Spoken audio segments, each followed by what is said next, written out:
Work means different things in different parts of the world. Treating the workplace as a specific location for training or practice or deliberate work is a much more compelling reason for why people would choose to go there over anywhere else.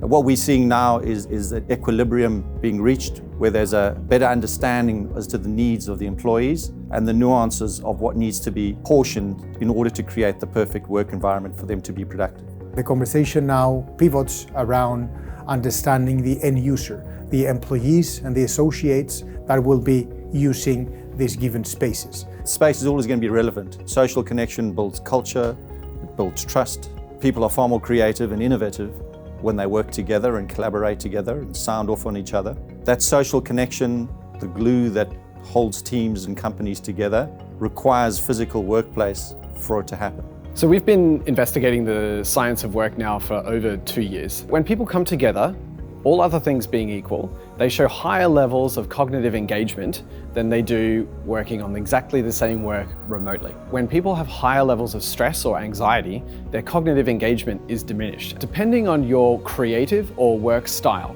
you will value different workplace attributes more than others. What this tells us is that we need to design workplaces to accommodate for the diversity of style of work, to support the natural diversity and neurodiversity of our workforce. So if I had a magic wand and I could create whatever I wanted, I think my suggestion would be to create really sophisticated mixed-use environments where we could work, live, play, shop, and socialize at the same time.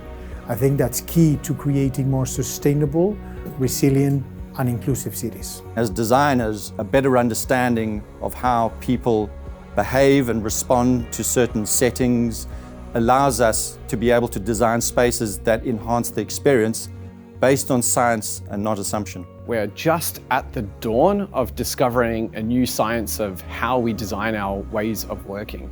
And the most advanced companies now realize that designing a workplace to enable their workforce to do the best work of their life and train to become better versions of themselves as a result of having worked for that company is really the most exciting thing that's happening in workplace design today.